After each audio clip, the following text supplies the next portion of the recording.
Hello there, very good evening and welcome to another edition of Prime Time News on TV1 tonight. We're coming to you live and direct from our Newsfirst studios here in Colombo. I'm Charlene Benedict for the Newsfirst team. And I am Rochelle Demodra. Let's start off with a look at your headlines for tonight.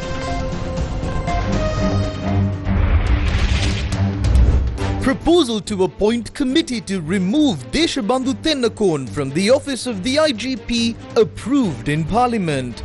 Proceeds of Crime Act passed in Parliament. Chamara Sampath granted bail. No defence agreement with India, only a memorandum of understanding. Minister Vijitha clarifies facts. ආරක්ෂක සහයෝගිතාව පිළිබඳ අවබෝධතාව ගිවිසුමක්.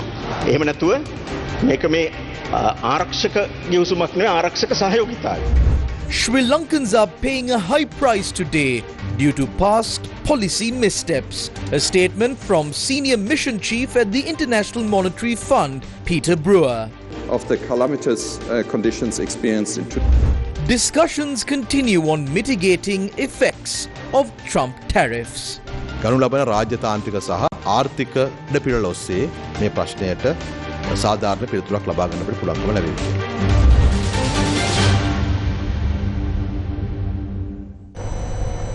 Could the United States' new tariff policy spark a global crisis? China has retaliated to the new US tariffs by imposing a 34% tariff on imports from the US.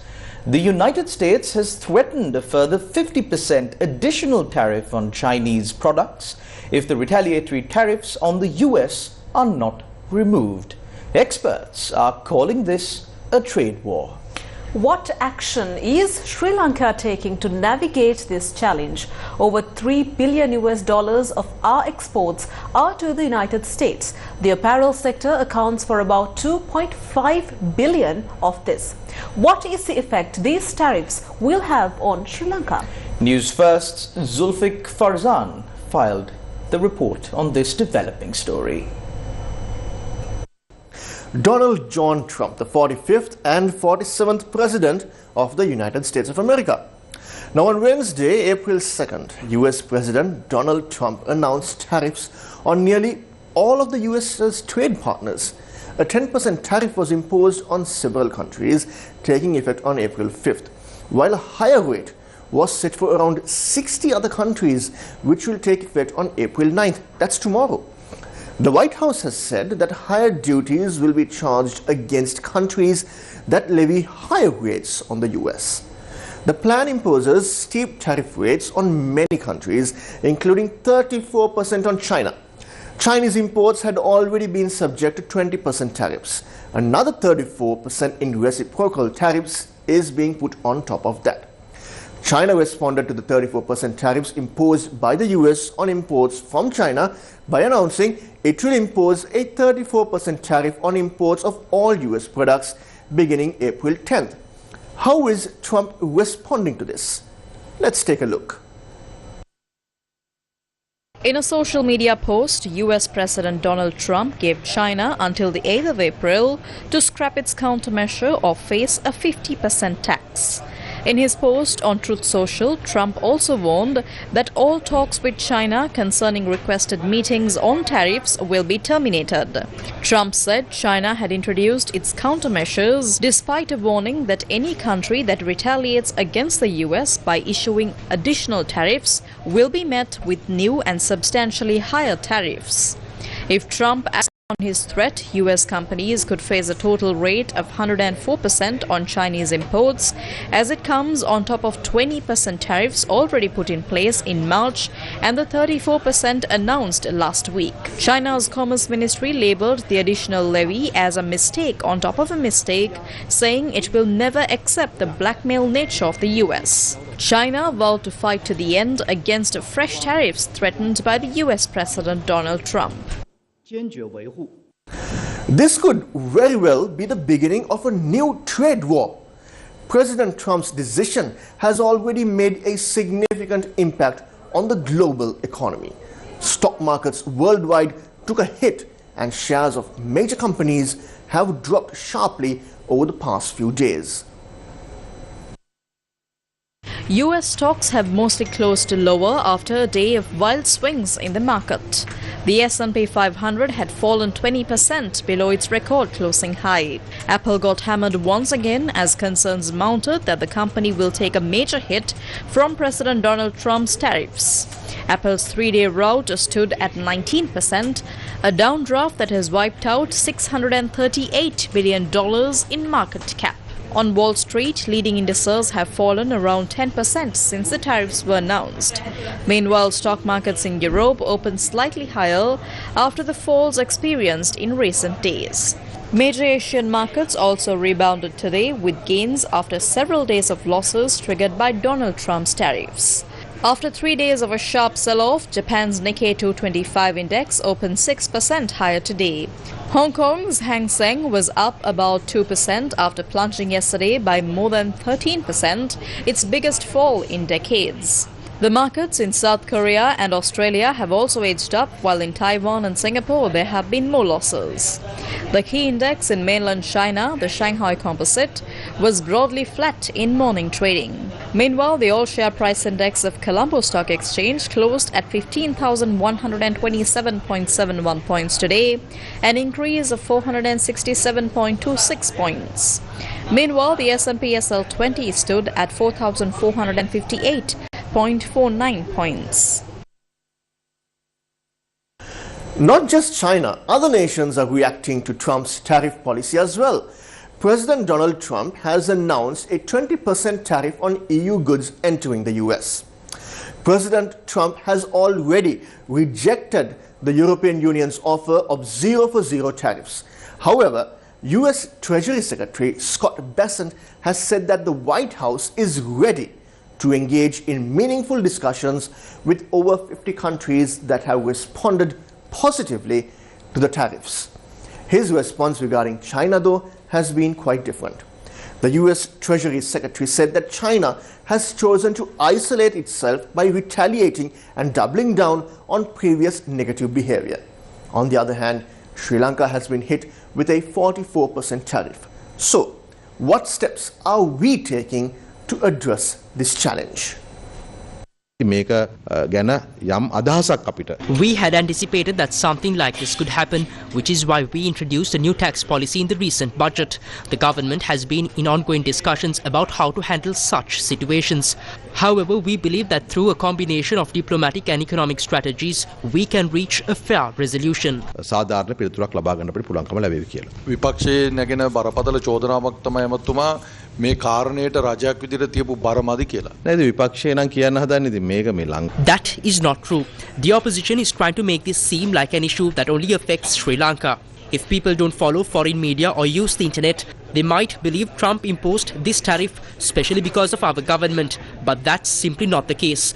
What's happening now is part of a larger global disturbance. Stock markets have plummeted in some countries. There's a widespread sense that intervention is needed. Even if not in this exact form, there were discussions within the government about such a potential threat. That is why I mentioned the review of our tax policy in the budget. We are also exploring ways to diversify our export markets so we are not overly reliant on any single country. We didn't inherit a situation where everything was running smoothly, except for this one problem. We've had to manage multiple issues simultaneously.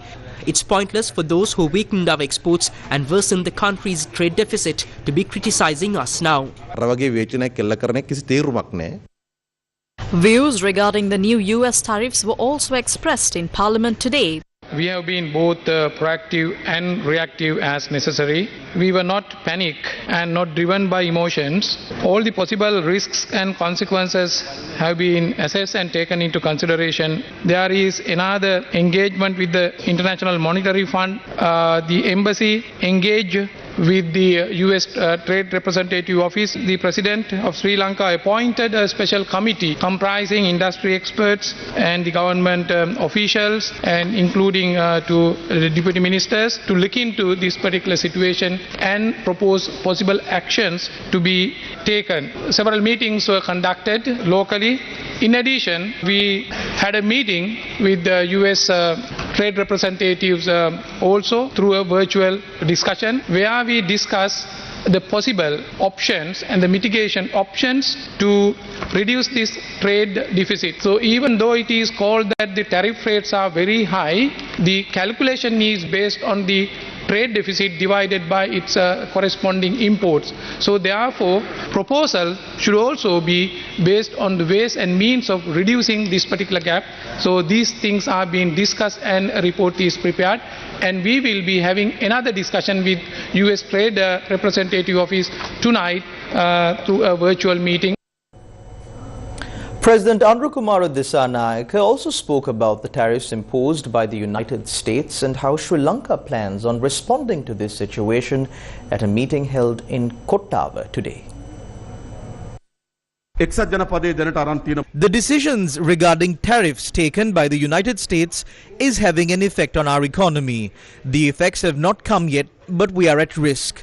We are trying to hold discussions and get some concessions. Even yesterday, I wrote to the President of the United States informing him that we are ready to present facts and change these tariffs. Today we were informed that this letter has reached the White House. We are also having discussions on sending a delegation for the purpose of coming to an agreement on these matters. But any country can take decisions about the tax policy of their country. Any country can do that. So what can we do? We should firstly hold discussions on what steps we can take to mitigate the effects of these tax policies. Secondly, we need to prepare the nation to face any kind of situation. That is the challenge that we have before us. If the economy of our country collapses because of the tax policies of another country, then our economy is not in a good state. Therefore, we are attempting to create an economy that can face these situations. We are holding extensive discussions on those matters. We are attempting to resolve these matters in a manner that has the least negative impact on our economy.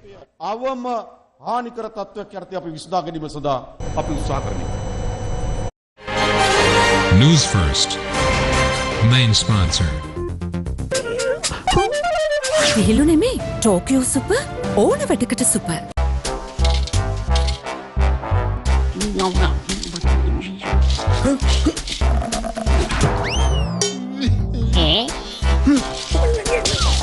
විහිළු නෙමේ Tokyo super ඕන වැඩකට super. Welcome back to the news. The bill to provide for the recovery of proceeds of crime was passed in Parliament today without a vote. Here are some of the views expressed in Parliament when the bill was debated today. It is the duty of the government to transfer the assets that have been acquired from crime to the victims. This act includes provisions to fulfill that duty. Also, with regard to charges filed under the Public Property Act, even if a suspect is acquitted from the charges, this act includes provisions that allow for the assets acquired by using public property to be confiscated. The powers to investigate under the Act are vested with the Bribery Commission and the Sri Lanka Police Department. The Act requires the establishment of a special unit at the Police Department under the Act. You promise to bring back proceeds of crime, be it from Uganda, Seychelles, Dubai or anywhere.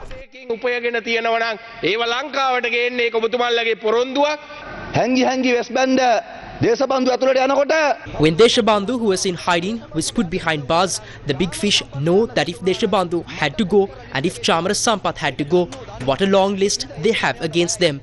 They are scared because they know that all those who have lived a just life do not have to be scared of this act.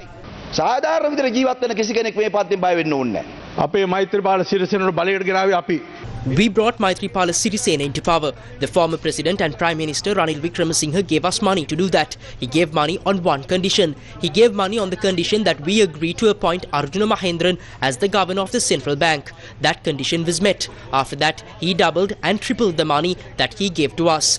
Why am I not being summoned? Why am I not being questioned? Triple galagatta e manusya. Haragen adat ne. Hey, mawa kennawanne natte. Hey, magen ahanne natte. Kotimma kiyenawa nan. To be very honest, not a single law-abiding Sri Lankan should fear this act. Those who are crying and complaining are thieves. This act does not harm the average citizen in any way. No one has the right to enjoy life with assets acquired through criminal acts. If a person has money, they are treated better. We have an issue in our value system. That is not how the people of this country should function. They should ask them how did they earn that money. If that question was asked, we could have created politicians who don't steal before. හැබැයි උන් ගන්න සල්ලි කොහෙන්ද? ඔන්න ඔය ප්‍රශ්නේ අහුවනම් හොරකම් නොකරන දේශපාලකයෝ මීට කලින් හදා ගන්න තිබුණා.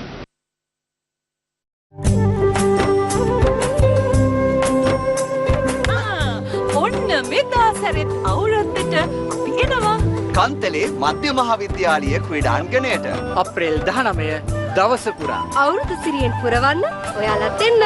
අවුරුදු කුමරා කුමරිය බයිසිකල් ධාවන තරගය ඔරුපැදීමේ තරගය සහ ජන ක්‍රීඩා රසක් සමග කුරුණෑගල බැජී සංගීතයට ජනප්‍රිය ගායක ගායිකාවන් ගී ගයන නැගෙන හිරට අවුරුදු අප්‍රේල් 19 වනදා දවස පුරා Kantale මැදි විදුහල ක්‍රීඩාංගණයේදී.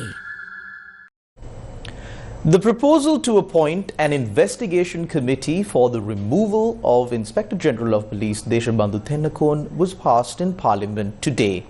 151 votes were cast in favour of the proposal.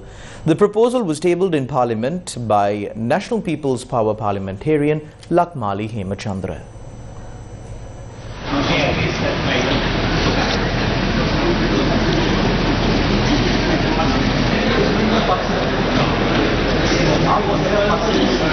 Number 151 votes have been cast in favour. Nil votes have been cast against. Number of abstentions. How is the process of removing the Inspector General of Police carried out? The resolution passed in Parliament today was submitted to the Speaker and is backed by the signatures of 115 members of Parliament. It includes 27 charges as outlined in the Removal of Officers Procedure Act No. 5 of 2002. Once the resolution is passed, an investigative committee must be set up to look into the details of these charges. The committee will consist of a Supreme Court judge appointed by the Chief Justice, the chairman of the National Police Commission and an expert in law or public administration. The expert will be selected by the Speaker with the agreement of both the Prime Minister and the Leader of the Opposition. The Supreme Court judge nominated by the Chief Justice will serve as the committee's chairperson. If the committee finds the IGP guilty, the Speaker will have the opportunity to introduce a resolution for the IGP's removal in the parliamentary order paper. The President can only remove the IGP once the resolution has been approved by a majority of all MPs, including those who may have been absent. Colombo Chief Magistrate Tanuja Lakmali has ordered the release on bail of MP Chamara Sampath Dasanayake. Despite this, he will remain in remand custody until the 21st of April as per an order issued by the Badula Magistrates Court.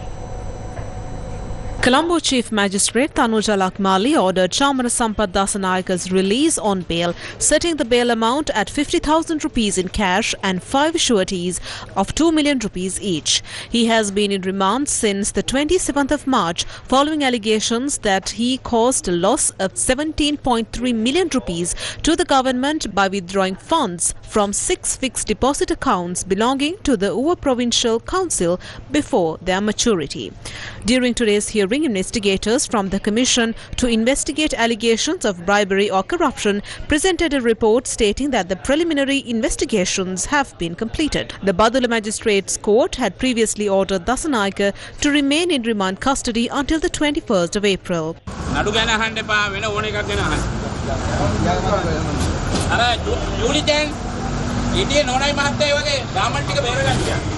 Prison officials brought the MP to Parliament today. I am not easily shaken by these things. Chamara Sampath is not someone who can be brought down. I come from a family that's been in this line of work since '89. I've faced that kind of terror before. So I'm not afraid of these challenges. I've been through similar hardships. Yes, the political parties may be different today, but I'm still standing strong. News First with the people.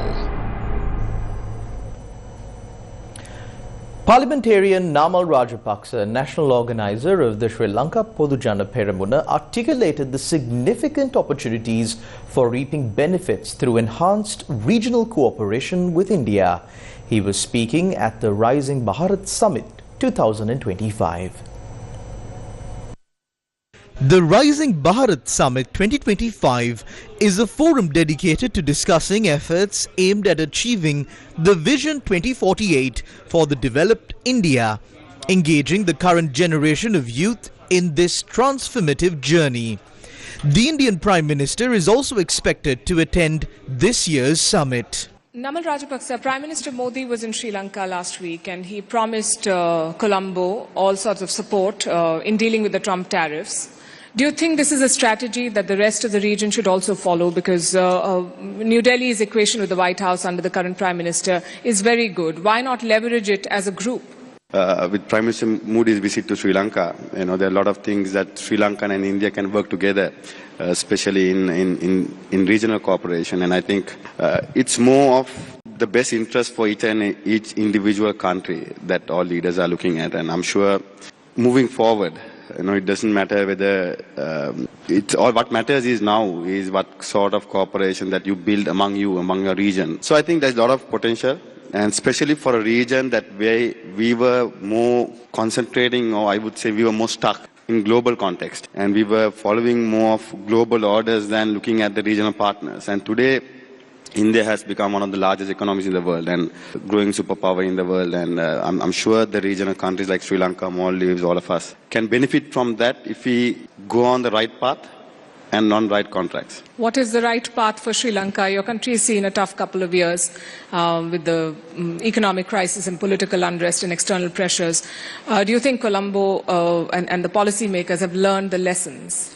No, I think so, Palka. I think at the same time, we must also, as governments in our country, we must implement and execute what has to be done at that given time. So what we saw in the past couple of years, because we purely ignored certain development projects based on political reasons. For example, Sampur was supposed to be started in 2014-15, and similar many other projects that were delayed, like Umayyah from the Iranian funding. And as a result, in 2022, we faced an energy crisis that converted later on into a financial crisis. So I think this is the time that the region should get together. Although these were the views expressed by MP Namal Rajapaksa at the Rising Bharat Summit in New Delhi, he expressed these views on the agreements signed during the Indian Prime Minister's visit to Sri Lanka during a meeting with the SLPP members recently. While the government is entering into agreements with other countries, they are doing so without informing Parliament. The government has a responsibility to discuss these agreements in Parliament before they are signed, so we can understand their contents and how they will impact our country, whether for better or worse. We need to remind those in power of this. If you are now accusing President Ranil Wickremesinghe of hindering public relief and economic development because of the agreement he signed with the International Monetary Fund, then remember this. The consequences of the agreements you are signing today won't be felt by you or this generation, but by many generations to come.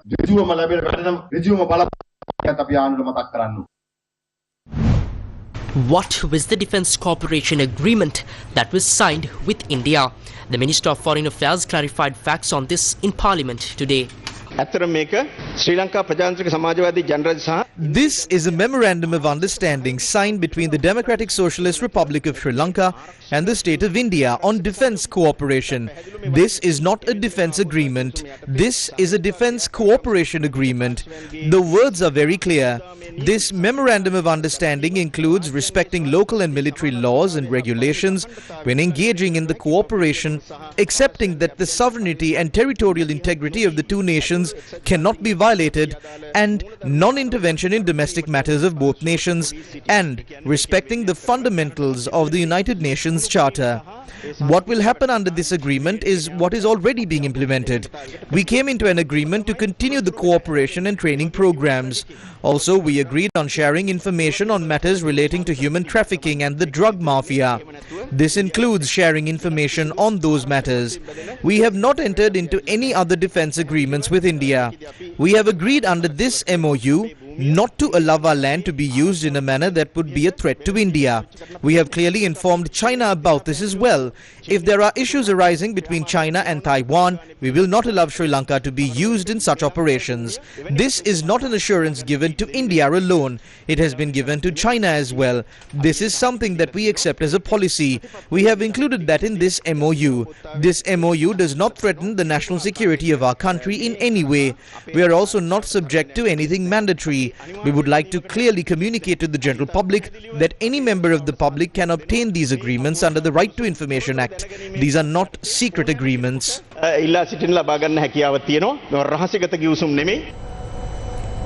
Peter Brewer, Senior Mission Chief at the International Monetary Fund, highlighted the high price Sri Lankans are paying for past policy missteps and insufficient preparations for unseen challenge. Speaking at an event in Colombo today, he described previous unsustainably low taxes and significant tax exemptions as quote-unquote accident waiting to happen. The Sri Lankan people are paying a regrettably high price for past policy missteps and insufficient preparation for the bad luck that struck. Unsustainably low taxes and sizable tax exemptions were an accident waiting to happen. The flip side of the government's enhanced ability to fund its essential services today is that taxpayers have had to shoulder a higher burden even as they are asked to contribute commensurately with their income and wealth. Similarly, the full cost of fuel and electricity is now meant to be borne by their users without subsidies by the government. And that allows scarce public resources to be directed to priority areas such as social protection. These sacrifices are needed to ensure that Sri Lanka can extricate itself fully from its still very vulnerable position and prevent a return of the calamitous conditions experienced in 2022. Sri Lanka's economic revival, Reflections on the Journey from Crisis to Recovery, a book penned by the Secretary to the Treasury, Mahinda Siriwardana, was unveiled at an event in Colombo. The event was held under the patronage of President Anurukumara Dissanayake in Colombo. My association with the crisis spans beyond the last 3 years. In the 2 years leading up to the economic crisis, I was serving, as you already know, Deputy Governor of the Central Bank of Sri Lanka. During this time, I had witnessed the crisis unfolding before my own eyes. I did my best to warn the leadership at that time of the Central Bank regarding the impending risks to the Sri Lankan economy. The rules and regulations at the Central Bank did not provide for channels through which officers at my level could directly share these concerns with the political leadership or directly with the general public. Unfortunately, these warnings were disregarded until it was too late.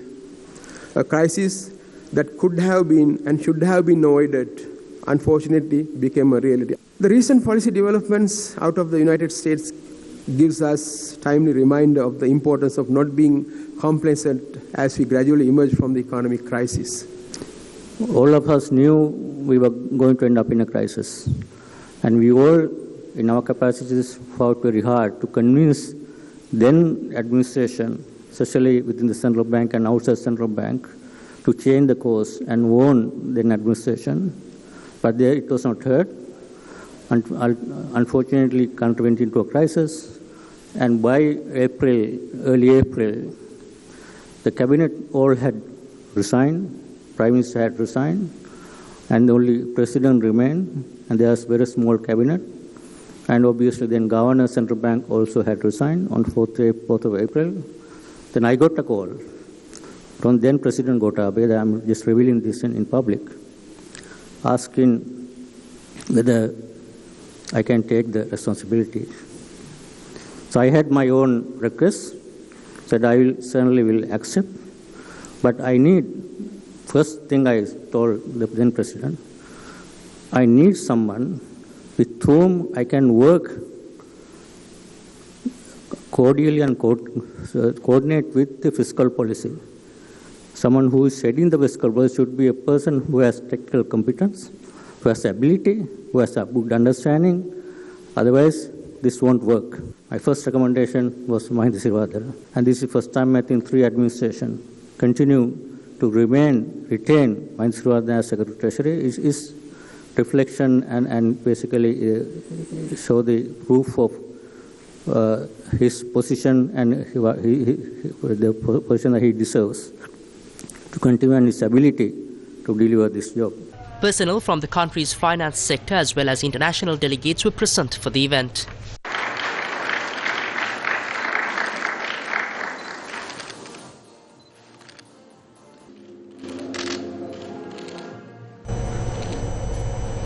Former Inspector General of Police Ernest Pereira made a startling revelation regarding the transformation of a government housing complex into a torture chamber.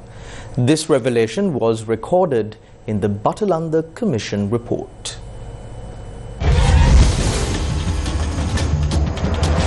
The Batalanda Commission report. The Batalanda housing complex, originally under the purview of the State Fertilizer Corporation, became a site of illegal detentions and torture. During the Batalanda Presidential Commission, significant details emerged about the misuse of the housing complex. At the time, Ranil Wickremesinghe was the Minister of Industries and the complex was under the Ministry of Industries. According to the Commission's findings, houses labelled A2/2, A2/1, A2/3, A1/7, B2, B1 and B7 were used by Ranil Wickremesinghe. Houses in the complex were allocated to a police team led by Douglas Peris, the then OIC of the Paliaguda Police. 13 houses were designated for officers of the Kalaniya Anti-Subversive Unit. The report revealed that these allocations were made under Ranil Wickremesinghe's instructions and orders. However, some houses were occupied only nominally. Former IGP Ernest Pereira testified before the Commission. It has come to light that for a period of 3 years, an empty house in the Batalanda housing scheme was allocated to Nalin Delgoda, a house he never occupied. I'm surprised such a house was allocated to Nalin Delgoda. It was also revealed during the Commission that the allocation of houses in the Batalanda housing complex to police officers was done illegally. What are your thoughts if I tell you that there is no documented evidence in your office, at the police headquarters or at the Kalaniya division to suggest that these houses were acquired legally and properly? In that case, it might have been a private transaction between them. Don't you agree that the houses in the Batalanda housing complex, which were handed over irregularly, became an ideal place for illegal detention and torture chambers? The houses weren't allocated to specific officers, and more houses were handed out than there were officers. There was a possibility of misuse. The pressing need now is to ensure justice is served. The Batalanda Commission report. The local government election Sri Lanka 2025. The national organizer of the Samagijana Balavegya Thisartha Nayaka stressed that a true understanding of the people's mandate cannot be achieved by conducting local government elections in phases. He said that the complex election process must be streamlined. The local government elections are becoming more uncertain by the day. This is mainly due to a large number of rejected nominations and the legal challenges that have come up. Because of this, there are reports suggesting that elections in some provinces could be delayed. This is a very serious issue, as we can't let public opinion be decided in bits and pieces or in an inconsistent manner. The nomination process itself is extremely complicated. We are calling on the Election Commission to look at the situation carefully and suggest to the government ways to simplify the process. The Election Commission has the authority to make these recommendations, and the government can then introduce the necessary changes. What we are asking for is for the Election Commission to make the process less complicated, ensure that people's right to vote is protected, and guarantee that anyone, be it a party or an individual, has the right to stand in these elections. This is really important, and we want to make sure it's clear.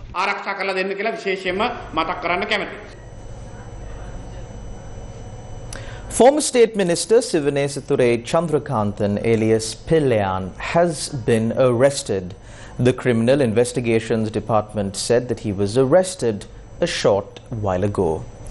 More news come your way after this short commercial break.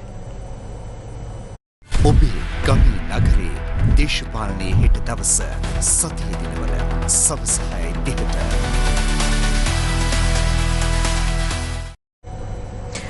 Shares of Adani Ports and Special Economic Zone shares surged on the Bombay Stock Exchange today after the company officially commenced operations at the Colombo West International Terminal.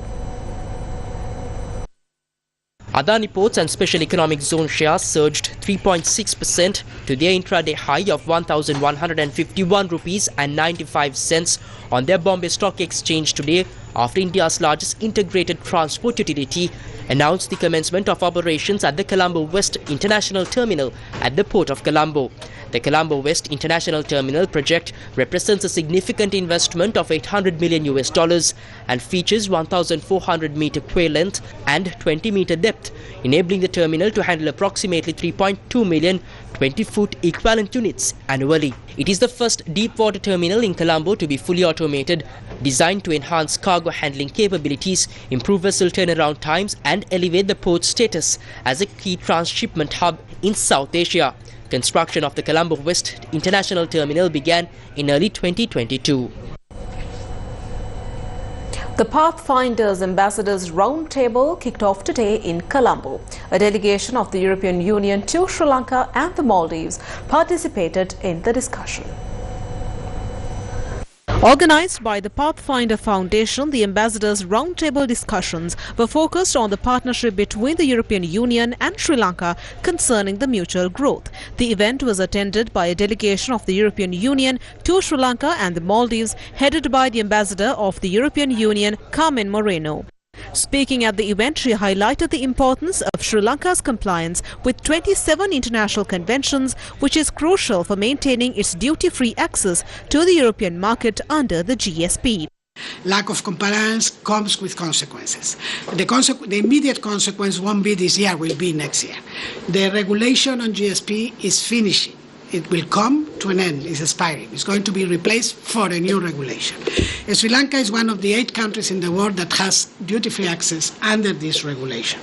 It will have to reapply. It will have to reapply to continue having access. If there is no compliance this year, it's quite unlikely that the reapplication will be considered, because reapplication or application is done based on the behavior of the country, or how the country complies with the conditions imposed. So if there is no compliance, there is going to be trouble next year for Sri Lanka to continue having access to the European market. The event was followed by an interactive session between the EU delegation and the Sri Lankan participation. And that's a wrap of Primetime News on TV1 for tonight. Thank you for joining us. Good night.